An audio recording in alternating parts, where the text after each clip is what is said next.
Mesdames et messieurs, bonjour et merci de regarder RTI 1. Nous sommes le mercredi 13 juillet 2022 et il est 6h30. Le président de la République, Alassane Ouattara, a présidé hier mardi une réunion du Conseil national de sécurité, une rencontre sur la situation des 49 militaires ivoiriens arrêtés au Mali. Je vous propose d'écouter le communiqué final lu par Abou Sanogo. Une réunion extraordinaire du Conseil national de sécurité s'est tenue ce mardi 12 juillet 2022 au palais de la présidence de la République sous la présidence de son Excellence M. Alassane Ouattara, président de la République.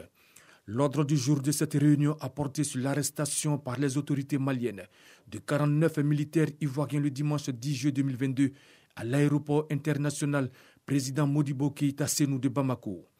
Le chef d'état-major général des armées a fait une présentation sur les circonstances de la présence de 49 militaires ivoiriens sur le sol malien et de leur arrestation par les autorités maliennes. Contrairement aux allégations contenues dans le communiqué numéro 034 du gouvernement de transition du Mali du lundi 11 juillet 2022, ces militaires sont régulièrement inscrits dans l'effectif de l'armée ivoirienne et se trouvaient au Mali dans le cadre des opérations des éléments nationaux de soutien NSE. La présence de ces détachements des éléments nationaux de soutien est conforme au mécanisme de soutien aux contingents des pays contributeurs de troupes dans le cadre des missions de maintien de la paix et est bien connu des autorités maliennes.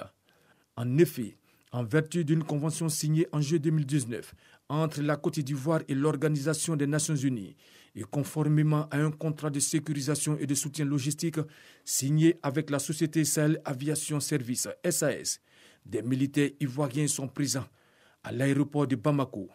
Depuis cette date, 7 contingents se sont relayés périodiquement sur ce site sans aucune difficulté. À leur arrivée au Mali dans le cadre de la 8e rotation, le dimanche 10 juillet 2022, une copie de l'ordre de mission du contingent a été transmise aux autorités aéroportuaires maliennes pour attester de la régularité de la mission. Le ministère des Affaires étrangères et de la coopération internationale, ainsi que le chef d'état-major des forces armées maliennes en ont reçu copie. Aucun militaire de ce contingent n'était en possession d'armes et de munitions de guerre à sa descente de l'avion. Les armes du contingent, comme autorisées par les Nations Unies pour la protection personnelle et les cas d'autodéfense et selon les procédures en la matière, se trouvaient dans un second avion. Au regard de ce qui précède, le Conseil national de sécurité demande aux autorités maliennes de libérer sans délai les militaires ivoiriens injustement arrêtés. Le Conseil national de sécurité tient à rappeler que la Côte d'Ivoire, qui a toujours œuvré au sein des instances sous-régionales, régionales et internationales pour la paix, la stabilité et le respect de l'état de droit, ne peut s'inscrire dans une logique de déstabilisation d'un pays tiers. Le Conseil national de sécurité informe l'opinion nationale et internationale que les autorités ivoiriennes continueront d'œuvrer pour le maintien du climat de paix et de fraternité qui a toujours prévalu entre la Côte d'Ivoire et le Mali. Enfin, le Conseil national de sécurité appelle les populations au calme et à la retenue et assure que toutes les dispositions sont en cours pour obtenir la libération rapide de nos braves et vaillants soldats.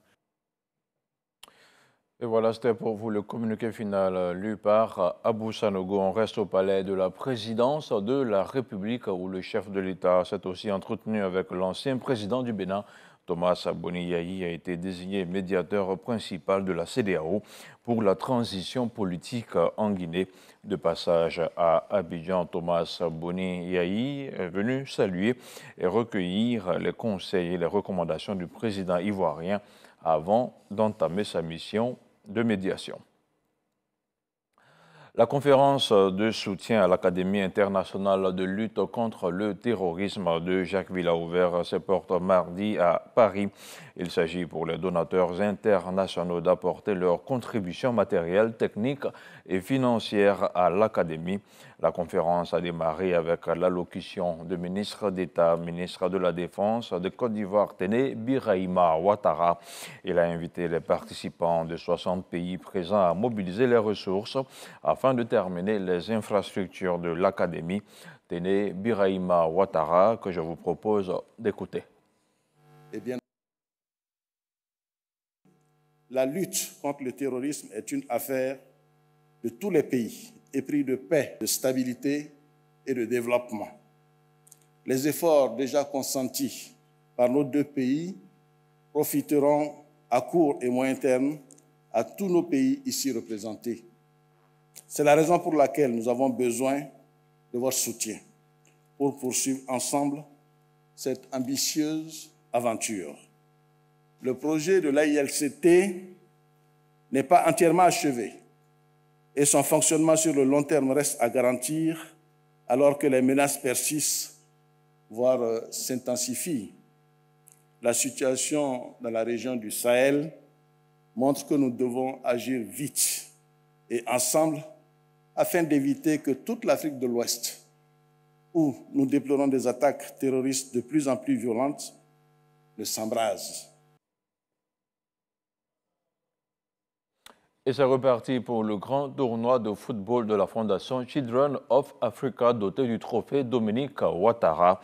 L'édition 2022 a été lancée hier mardi au cabinet de la première dame de Côte d'Ivoire.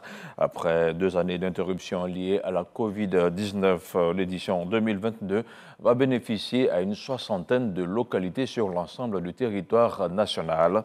Objectif, donner la chance aux enfants de pratiquer le sport, facteur d'éducation et de socialisation.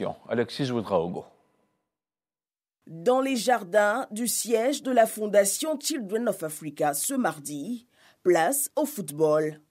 Après 2 années d'interruption liées à la Covid-19, l'édition 2022 du tournoi, doté de la Coupe Dominique Ouattara, est lancée au grand bonheur des petits et des grands.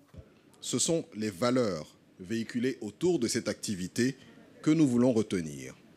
Valeurs qui sont, faut-il le rappeler, le goût de l'effort, l'esprit de discipline, la persévérance, le respect de l'autre et la solidarité. Pour cette 13e édition, 71 localités sont en lice pour plus de 29 millions de francs CFA de primes. L'occasion pour les plus jeunes de s'occuper sainement. Maman Nadine Sangaré, directrice de la Fondation Children of Africa, je vous prie de transmettre à nos mamans tout notre amour et notre reconnaissance pour toutes ces actions de bienfaisance à notre endroit. Partenaire de cette vision, le président de la Fédération ivoirienne de football s'est engagé à prolonger cette action de la première dame. Ce qu'elle fait pour notre jeunesse, mais nous allons nous en saisir pour le faire au plan national. Non pas pendant les vacances uniquement, mais durant toute l'année scolaire. Le président de la République a mis des moyens exceptionnels pour créer de nouveaux stades dans toute la Côte d'Ivoire. Et ces stades de compétition auront autour des stades d'entraînement. Et ces stades d'entraînement donc, vont servir à la pratique du football pour en faire de véritables lieux de vie. Une vision saluée par le ministre des Sports. Faites en sorte que les vertus du sport soient au cœur de vos activités, pour renforcer vos liens, pour créer une véritable animation citoyenne, pour être loin des vices. Nadine Sangaré, directrice nationale de la Fondation représentant la Première Dame, a rappelé l'importance du sport pour les tout-petits pour une croissance de qualité et le développement de valeurs de discipline et de fair play. Par la promotion de ces valeurs, associées à nos actions dans le secteur de l'éducation, la santé et le social, la Fondation Children of Africa œuvre pour le bien-être de nos enfants. À cet effet, le tournoi de la Fondation Children of Africa, qui est sa 13e édition, offre à des milliers d'enfants âgés de 7 à 15 ans la joie de participer à une compétition pendant les vacances scolaires. Notons que pour cette 13e édition, chacune des localités retenues reçoit un montant de 410 000 francs CFA, des cadeaux en nature composés de jeux de maillots et de ballons. 95,23% le taux de réussite affiché des examens de fin d'année des IFEF, entendez par là les instituts de formation et d'éducation féminine. Sur 714 candidats, 680 ont été déclarés admis par la direction de la formation. Les résultats ont été publiés hier mardi. On en parle avec ce reportage de Sephora Zegui. Dans les institutions d'éducation et de formation féminine IFEF, l'heure est au résultat des examens de fin de formation. 95,23%, c'est le taux de réussite cette année. Sur 714 candidates présentes, 680 sont déclarées admises avec un taux de réussite national de 95,23%. Contre 86,06% en 2021. Un progrès de 9,17% accompli. La tendance à la hausse amorcée ces dernières années se maintient. Dans l'ensemble, l'examen s'est déroulé dans des conditions satisfaisantes, de sorte qu'aucun incident susceptible d'entacher la régularité de son organisation et la fiabilité de ses résultats n'a été noté. Parmi les 714 auditeurs ayant pris part effectivement à cet examen, 7 hommes, dont 6 admis. Le ministère de la Femme, de la Famille et de l'Enfant félicite les admis. Il encourage par ailleurs les femmes, les jeunes filles et les jeunes hommes déscolarisés ou non à rejoindre les rangs des IFEF. Les résultats sont disponibles depuis 11 heures dans le hall de la direction de la formation au plateau à la Tour E et dans les centres de composition. Ils sont parfois des migrants en transit, des résidents ou encore des étudiants. Les expatriés ivoiriens vivant au Maroc tentent tant bien que mal de s'intégrer au Maroc, un pays où la vie sociale n'est pas du pain béni. Et pour vivre avec dignité, ces hommes et ces femmes multiplient le petit boulot en mettant en profit leur savoir-faire. C'est le dossier Ecoplus de la rédaction de RTI 1, un dossier proposé par Lanciné Bakayoko.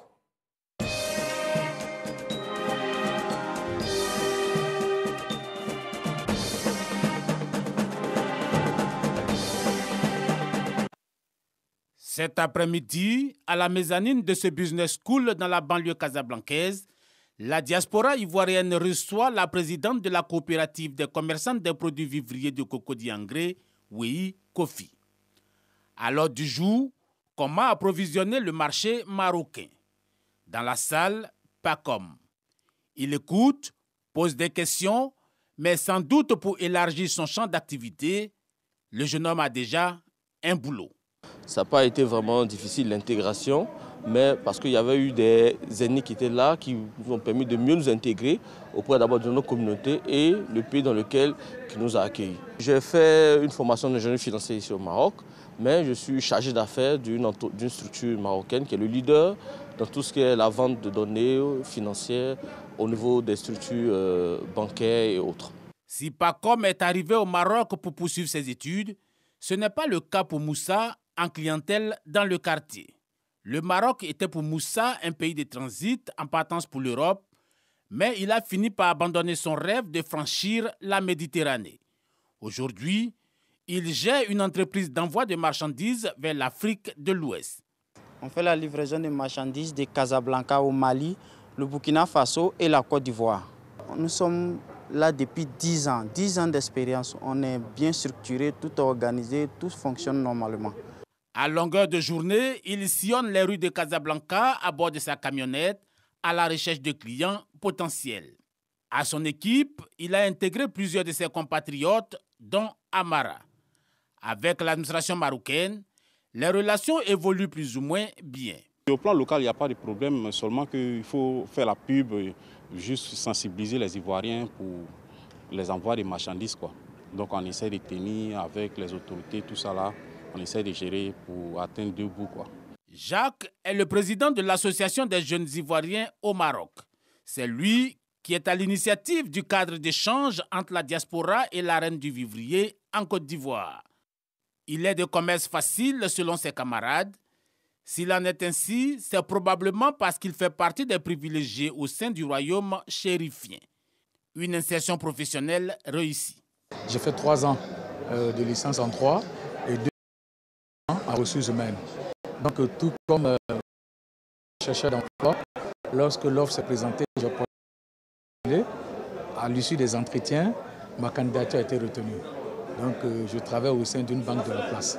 Les Ivoiriens au Maroc se battent comme ils peuvent pour vivre. Ce restaurant, au cœur de la ville de Casablanca, est devenu quasiment un bout de territoire de la Côte d'Ivoire. Blessing est la responsable de ce maquis où la communauté ivoirienne se retrouve pour manger ivoirien. Beaucoup d'Ivoiriens, mais pas que. On a un peu de toutes les nationalités. Franchement, ce n'est pas seulement les Ivoiriens qui viennent manger ici. Comme les Ghanéens, les Marocains même viennent manger ici, les Français, les Asiatiques. Les gens viennent découvrir au fait. Une vraie opportunité pour la présidente de Cocovico, venue rendre visite à Blessing. Une visite aux allures de prospection.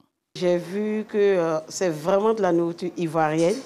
On fait du foutou, du placali, de la sauce copelle, sauce aubergine, même du blé, on le fait. Donc c'est du vivrier. Donc le partenariat peut exister entre la Cocovico et le restaurant chez Maman Philou. De quoi redonner de l'espoir à Blessing, qui n'envisage pas retourner en Côte d'Ivoire de sitôt. Est-ce que vous avez souvent envie de retourner chez vous? Bon, franchement, moi, personnellement, je n'ai pas encore eu cette envie. Parce que je me sens bien ici. Là, c'est l'ancienne Médina, le marché africain de Casa, un monde de brouhaha, un univers de coiffure et d'esthétique, mais aussi de produits comme les féculents, les herbes médicinales séchées, les poissons fumés, du miel et autres ingrédients alimentaires. Mais combien gagne-t-il? Motus et bouche cousue. Et voilà, c'était pour vous le dossier Eco Plus proposé par Lansine Bakayoko, un dossier que vous pourrez revoir sur RTI1. Dans l'actualité internationale, une course contre la montre s'est engagée en Libye pour éviter une nouvelle escalade de violence. La tension reste cependant palpable à Tripoli après les déclarations de Fatih Bachaga, le Premier ministre désigné par le Parlement. Ce dernier a affirmé dimanche dernier qu'il y fera son entrée dans les prochains jours. Après ces déclarations, les milices fidèles au Premier ministre Abdelhamid Beiba se sont redéployées à l'intérieur de la capitale et au point d'entrée de la ville. Des pourparlers sont engagés pour faire baisser la tension. La responsable onusienne Stéphanie Williams a proposé à nouveau sa médiation entre les deux gouvernements. Et puis le président sri-lankais Gotabaya Rajapaksa a conspué par un fort mouvement populaire a quitté son pays tôt ce matin à bord d'un avion militaire pour se rendre aux Maldives, alors qu'il n'a pas encore donné sa démission officielle malgré une promesse. Son successeur éventuel est déjà contesté par le deuxième parti. Si le chef de l'État démissionne comme promis, le Premier ministre sera automatiquement nommé président par intérim jusqu'à l'élection par le Parlement d'un député qui exercera le pouvoir jusqu'à la fin du mandat en cours, c'est-à-dire en novembre 2024. Mais le Premier ministre est aussi contesté par les manifestants qui campent devant le secrétariat présidentiel depuis plus de 3 mois. Voilà, c'est la fin de ce 6h30. Merci de rester devant votre téléviseur. L'info continue sur le www.rti.ci.